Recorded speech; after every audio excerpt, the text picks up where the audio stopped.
Update 9: Explicit conversation on wife's phone. As promised, a raw account of infidelity baseball part 2. She showed up on time at 12 p.m. She was presentable but not trying to look overly sexy or anything. I guess, after everything she's done, the goal is to try to look respectful. I maintained a respectful coldness in my tone, the way you'd interact with a colleague you didn't know very well but had to work with. That's the tone I set for the entire meeting. I greeted her at the door, invited her in, and offered her coffee. She then waited for me in the sitting room like a guest while I made the coffee. I could tell she was nervous. I was a little nervous myself, but quietly confident. I knew I was well prepared. I started by reiterating the terms and the scope of the conversation.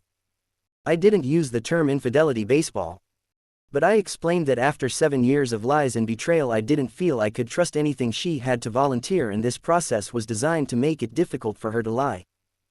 I said I didn't want to hear any kind of unsolicited account from her of what happened and that I wouldn't be answering any of her questions. She said that was fair enough under the circumstances and thanked me for giving her the opportunity, even if it was somewhat limited. She said she would like to offer an explanation, but she understood why I didn't want that from her and that she hopes the process gives me the details I'm looking for. I went on to explain that I have a lot more information about the affair than she probably realizes. It comes from various sources. I said I know she's probably aware by now that I had a pie following them around, and I've met with the AP's wife several times to share notes.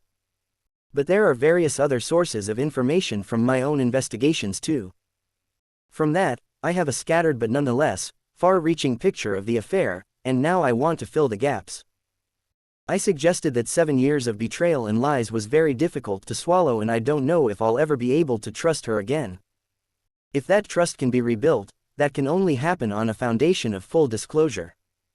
Just like last time, I have a series of questions for you and some I already know the answers to. If I catch you out on a lie, even once, I will end this discussion, and you will never again have another opportunity to talk to me directly. She said she understood. The first slew of questions I asked were to do with recent contact with the AP. Have you met with AP since I walked away from our relationship on the evening of March 5th? It isn't that I met with him, but he came to me. But yes, I've seen him twice. Did you do anything sexual with him during those visits? Sex, a kiss, a hug, touching of any kind? No. We only talked, and it was brief. What dates did he come to you, and where were you? I was here in this house both times. He showed up uninvited. The first time was the night you left, not long after. I refused to open the door and told him to leave and not come back. Did you let him in the second time? Yes, that was the Sunday after you left. Was he trying to continue your relationship? Yes. I told him under no uncertain terms that wouldn't be happening. I only let him in to tell him that, but he was very upset, and I had to be tactful.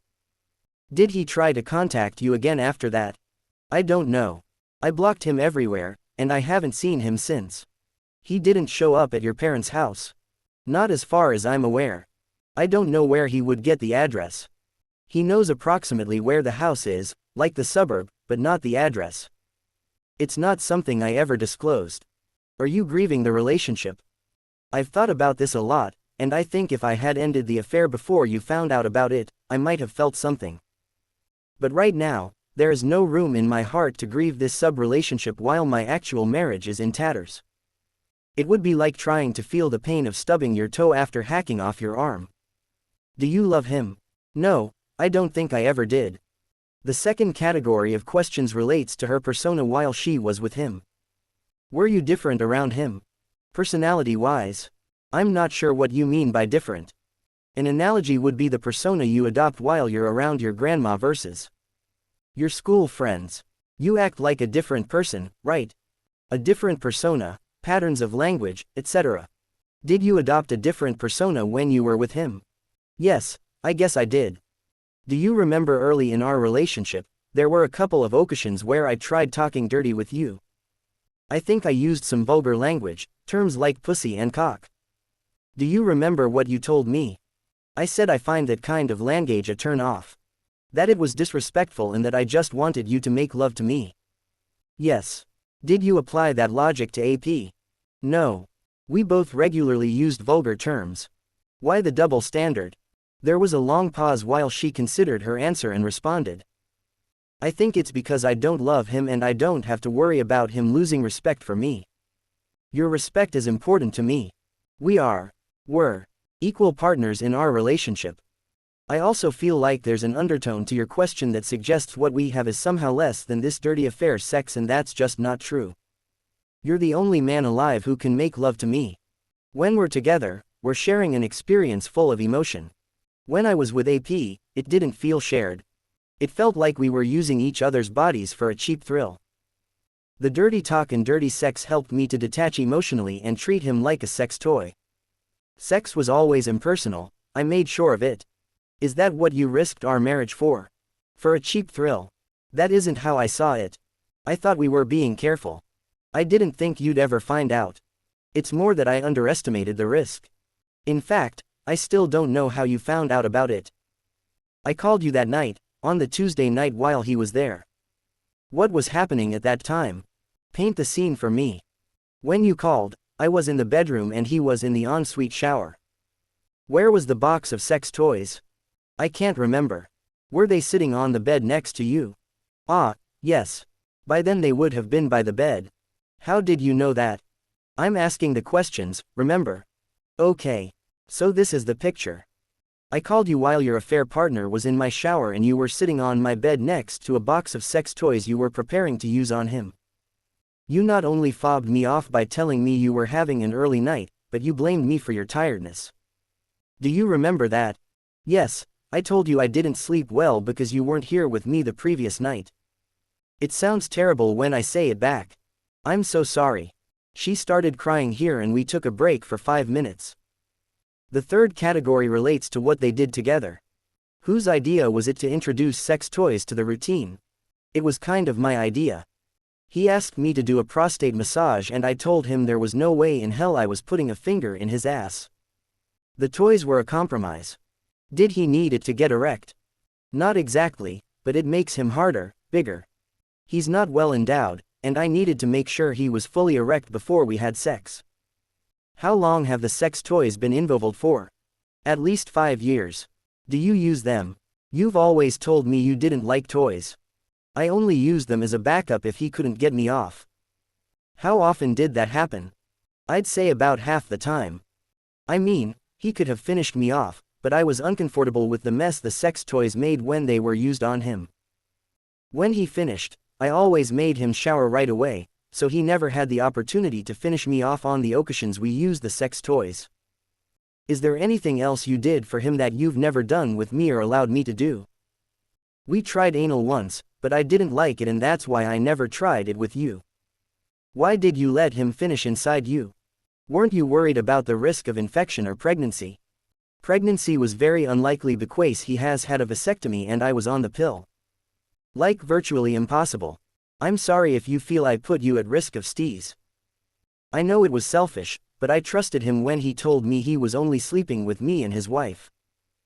In our conversation on the 5th of March I asked if you'd had any abortions and you said no, but you didn't say anything about the vasectomy. Why not?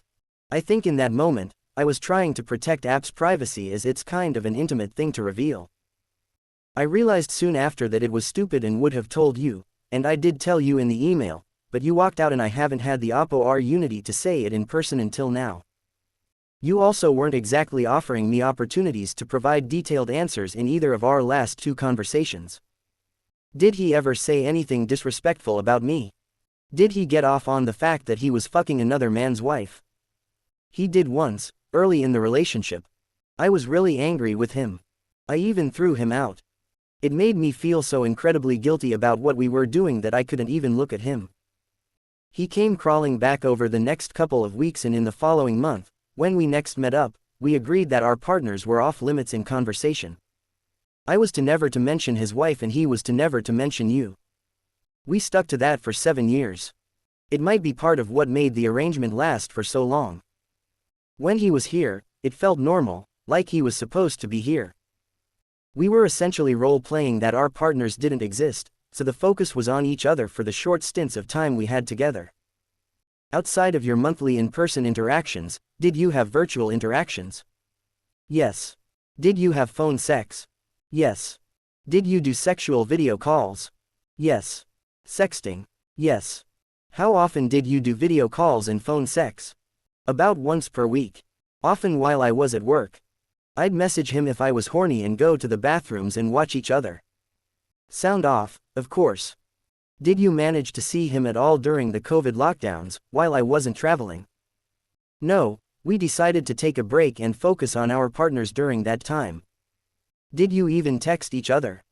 Yes, and there might have been some phone sex, but opportunities were scarce, so it wasn't frequent. Did you ever meet in hotels or outside of our house? No. His house was always out of the question because his wife was there and spending money on hotels would have left an evidence trail. We thought it would be safer to use our house. Did you ever meet at restaurants? No.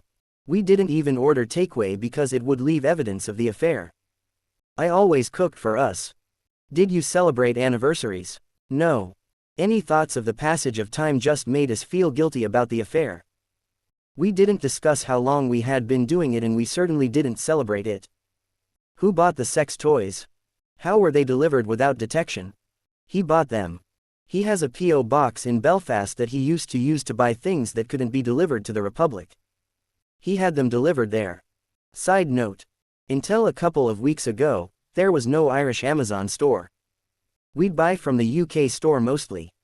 But there are many vendors on Amazon UK who refuse to distribute to the Republic and some products that are difficult to ship here, like anything with a lithium-ion battery in it. So a lot of people use services that can receive goods on their behalf in Northern Ireland, which is part of the UK. In this segment I asked about other affairs. Did you have affairs with anyone else in the time we've been together? No, he was the only one. Did anyone else ever join you in the bedroom? No. He suggested a threesome with another man in the first year, but I said no. Another woman? He never asked, but I think you know what the answer would have been. I don't presume to know anything about you. I thought I knew you and then learned there was a lot I didn't know. So please answer the question. Well, I kind of did, he never asked. I would have said no if he did. Is he bisexual? No, the other man was so he could watch. He wanted to watch me have sex with a man who was larger than he was and to join in. Okay, so you didn't love him and he kind of satisfied you half the time. What were you even getting out of it? Why keep it going for so long? I was getting more out of it earlier on, but over time it just became a comfortable arrangement. It seemed like it would be more risky to end it than to continue it. I know that sounds weird, but let me explain. There were several occasions where I felt guilty and thought about ending it, but Op seemed to be more invested in it than I was. There were veiled threats about blowing up my marriage and his. He talked about leaving his wife so we could be together and I told him that would never happen. There was a high risk that if he did that, the affair would have come out of the woodwork. She would have had questions about whether there was somebody else. I told him our relationship can only continue as it is. It's over if he leaves his wife and it's over if you find out.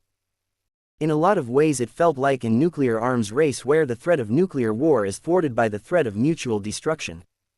He wanted to continue fucking me and I wanted to keep my marriage. It very much felt like that could only happen if the affair continued. What did I get out of it? A little bit of fun on the lonely nights while you were away and to keep my marriage. There was some excitement still in the forbidden fantasies we acted out. But at the same time, I've been quite indifferent about it for years. I've known for some time I wouldn't be upset if the affair ended. AP, on the other hand, would have run off with me, given the chance. Hygiene and practical matters. You didn't change the sheets after buggering a man with a dildo in my bed. Presumably that was because I'd be suspicious if you changed the sheets every time I went away. Yes. I laid down towels so the sheets wouldn't get soiled. I know you did. There were 7 of them in the clothes hamper. You didn't even try to hide them. So much for being careful. Okay, I'm sorry. I actually did usually change the sheets. I washed and dried them and put them back on the bed before you got home. But on the last visit he was here the night before you got home, and I had to go to work in the morning, so there was no time to do all of that before you got home. Departing. Those were all the questions I asked.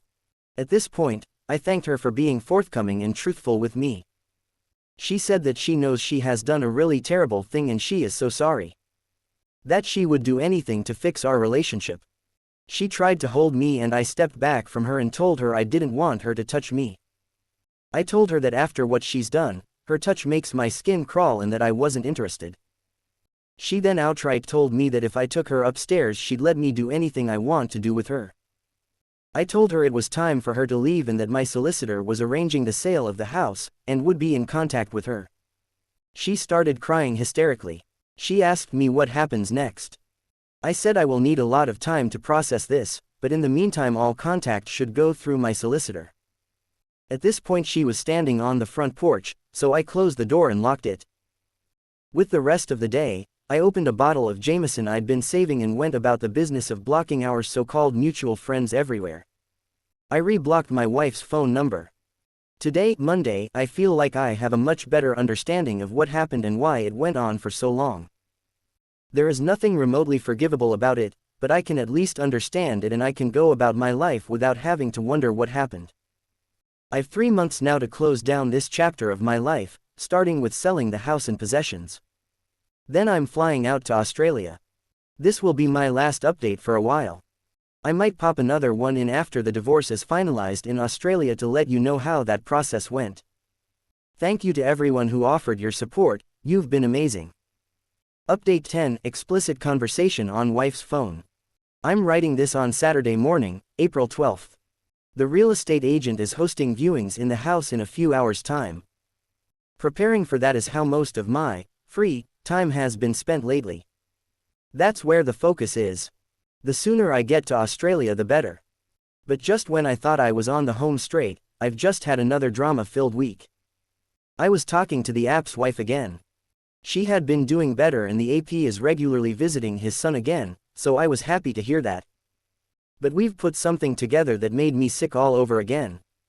AP had never told her about the vasectomy. When my wife told me about it, I'd assumed this was something agreed between him and his wife, but it's actually something he and my wife must have decided between themselves. In fact, the AP and his wife were trying for more kids. At least, she thought they were. This selfish bullshit is the reason they only have one child. Out of everything that has happened, this is the most selfish fucking thing I've come across. It adds a whole new insane dimension to the whole thing. AP wanted to leave his wife. My wife convinced him to string her along through fear that the affair would come to light in a divorce. So they wasted 7 of this woman's reproductive years. How can anyone do that to a person? I know from my own research when I was looking into getting one that this is a day procedure and many office workers just go back to work after having it done. It's keyhole surgery that doesn't leave noticeable scarring. It costs something like €500, so not even a large spend to conceal. So, yeah, you can conceal it from your partner just by withdrawing from sex for a week or 2 to recover. I didn't think I could feel any more disgust from my wife, but this betrayal seems to have no bottom. After learning all of this, I had to deal with what I could only describe as an intervention from our mutual friends after they discovered I had ghosted them. 4 of them showed up at my house on Thursday night after work on the guise of wanting to check that I am okay. They left their significant others at home, so 4 men. I told them I was fine and asked why they were all here. One did most of the speaking, let's call him Patrick. Pat told me he was worried that I was isolating myself and it wasn't healthy.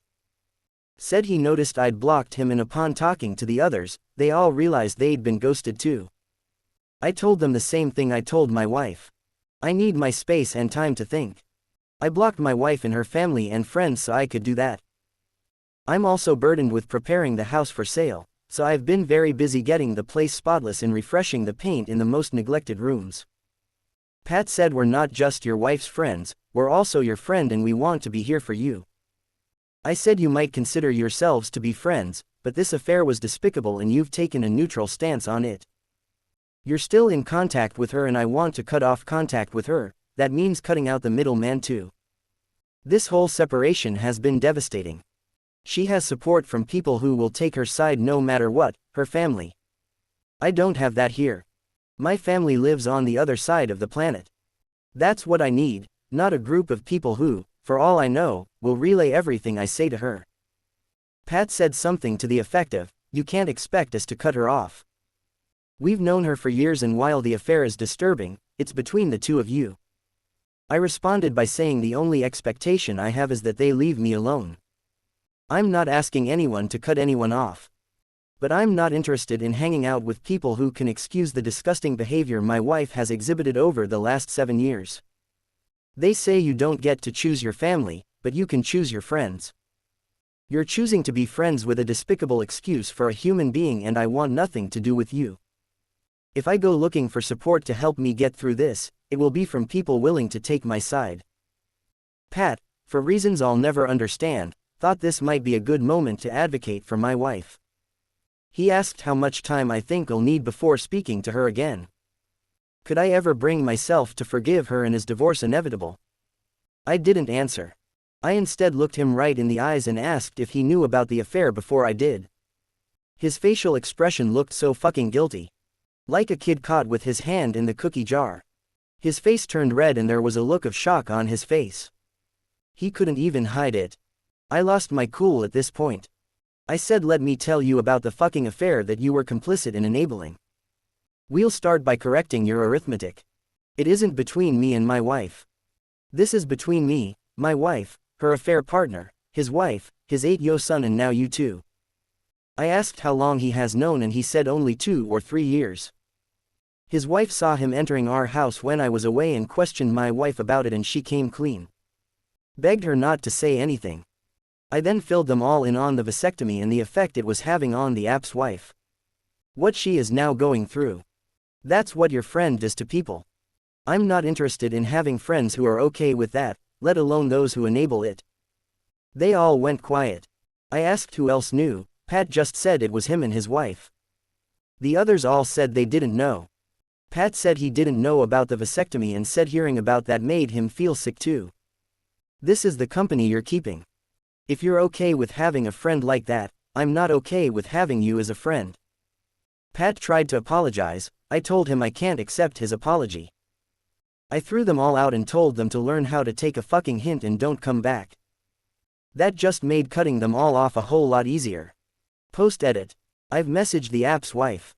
She responded by letting me know that the AP admitted to the vasectomy. He said my wife requested it, and he couldn't tell his wife about it because he knew she'd object. She said she can't say for certain whether my wife knew about the deception. Update 9: Explicit conversation on wife's phone.